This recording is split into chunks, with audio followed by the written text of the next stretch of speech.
अगर मैं आपसे कहूं कि शंकराचार्य पर क्यों टूट पड़ी है बीजेपी, अरे हाँ, अभी आप खुद बताओगे भाई साहब अंत में कि आखिर कौन सही है, आपके योगी बाबा सही हैं कि शंकराचार्य बाबा सही हैं?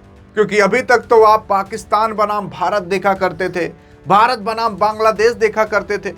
अब वो मत देखिए, अब देखिए योगी बनाम शंकराचार्य। बहुत से लोग इनका नाम शंकराचार्य सोचते होंगे, लेकिन नहीं भाई साहब, शंकराचार्य नाम नहीं बल्कि शंकराचार्य बाबा में एक पदवी होती है जो शंकराचार्य की पदवी पाता है। इनका नाम अभिमुक्तेश्वरानंद सरस्वती है। असल में ये क्या कर रहे थे, प्रयागराज के अंदर जो माघ मेला लगा हुआ है वहां पर स्नान हो रहा है। असल में मौनी अमावस्या के दिन ये बाबा आपके स्नान करने के लिए वहां पर आए हुए थे, लेकिन आपको पता है कि प्रयागराज में लाखों करोड़ों की भीड़ रहती है और ये कह रहे थे कि हम वहां तक अपने डोली में जाएंगे, मतलब इनको उठा कर लेकर जाया जा रहा था, डोली पे बैठा कर। तो वहां का प्रशासन आता है और कहता है कि बाबा आप कृपया करके मतलब पैदल चले जाइए, असल में आगे बहुत भीड़ है। ये अपने लगभग 200 शिष्यों के साथ आए थे और इनको भी देखने काफी लोग आए होंगे क्योंकि इनकी पॉपुलैरिटी भी थोड़ी ज्यादा है। तो अब लोग भी देख रहे हैं प्लस इनके 200 शिष्य भी हैं। तो आप खुद सोच कर देखिए, जहां से चल रहे होंगे लगभग एक पूरा पूरा काफिला चल रहा होगा। अब अगर ये डोली में बैठ कर जाएंगे तो दूर से ही लोग देखेंगे भैया कोई जा रहा है, जाकर एक बार देखा है। तो इस तरीके से भीड़ ज्यादा बढ़ जा रही थी। तो वहां पर पुलिस आती है, प्रशासन आती है और कहती है कि कृपया करके बाबा आप पैदल चले जाइए। देखिए वैसे भी ऐसा कोई नियम कानून नहीं है कि आपको डोली में बैठ के जाना है, क्योंकि पहले भी जब इनसे भी बहुत बड़े बड़े बाबा रहा करते थे वो लोग भी पैदल ही जाते थे गंगा नदी के अंदर स्नान करने। लेकिन ये बाबा कह रहे थे कि हम डोली में बैठ कर जाएंगे। तब पुलिस आती है, कहती कि नहीं आप पैदल ही चले जाइए क्योंकि आगे थोड़ी दिक्कत हो सकती है। तो पुलिस ये मतलब मानते नहीं है, फिर पुलिस इनको रोक लेती है, कहती है अब यहीं रुके रहिए। और फिर उसके अंदर थोड़ी मुठभेड़ हो जाती है। मुठभेड़ होने के बाद इनके जो शिष्य रहते हैं ना भाई साहब, इसमें आप कई फोटो देख सकते होगे जहां पर पुलिस इनके शिष्यों को बाल उखाड़ उखाड़ कर लेकर घसीट कर लेकर गई। इनका जो काफिला था उस काफिले को लगभग 100-200 मीटर दूर पहले ढकेल दिया गया और उसके बाद वहीं पर बैठे रहे और वहीं पर अब जैसे ये धरना प्रदर्शन नहीं होता उस तरीके से कर रहे हैं। अभी तक ये नहाए भी नहीं है, खाना भी नहीं खा रहे हैं और उसी के साथ साथ ये इनको बुखार भी चढ़ गया अभी।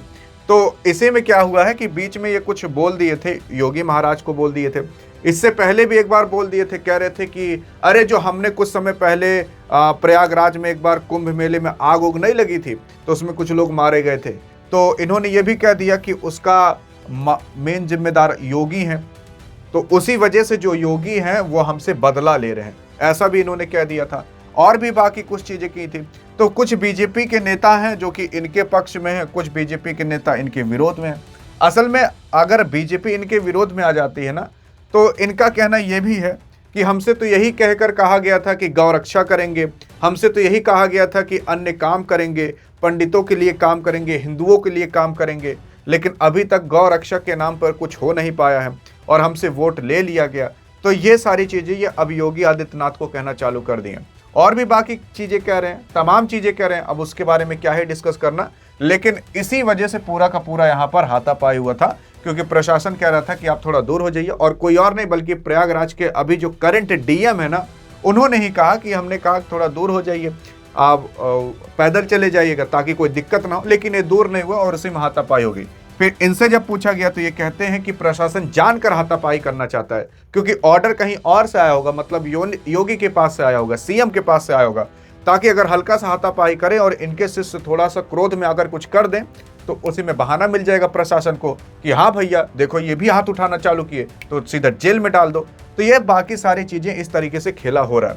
अब इसी में देखिए केशव प्रसाद मौर्य ने कहा है कि भगवान शंकराचार्य जी के, भगवान शंकराचार्य का मतलब अब ये बाबा को भगवान ये बना दे रहे हैं, इंसान को मतलब भगवान बना दिया जा रहा है जीते जी।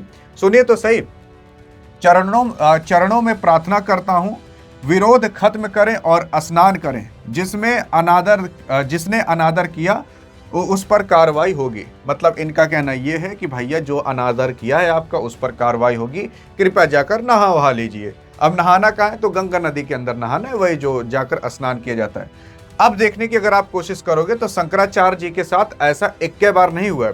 सन 2015 के अंदर जब आपके अखिलेश यादव की सरकार रहा करती थी तो इनके ऊपर भाई साहब लाठी भी बरसी थी। हाँ ये देखो पुलिस वाला यहाँ पर खड़ा भी है, वीडियो भी आप जाकर देख सकते हो, भी है, और लाठी से इनको कूटा गया था।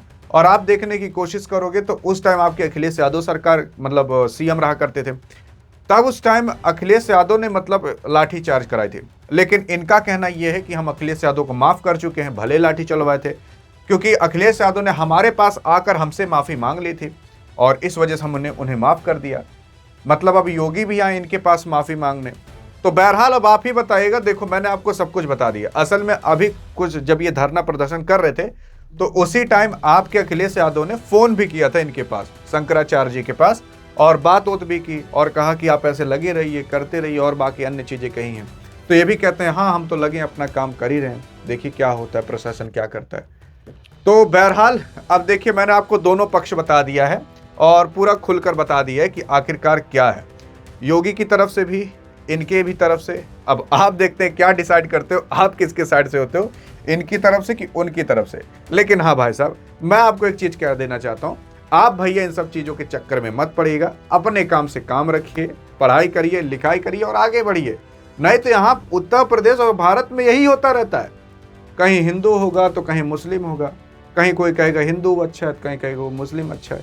आप न्यूट्रल रहिए, कोई मतलब नहीं है, होने दीजिए जो होना हो, आप आगे बढ़िए। आप आगे बढ़ोगे तो भैया देश आगे बढ़ेगा, बस और कुछ नहीं। क्योंकि जब तक आप ठीक हो, आपका परिवार ठीक है, तब तक दुनिया में सब कुछ ठीक है। अपने परिवार की टेक केयर करिए, बस इससे ज़्यादा और क्या चाहिए।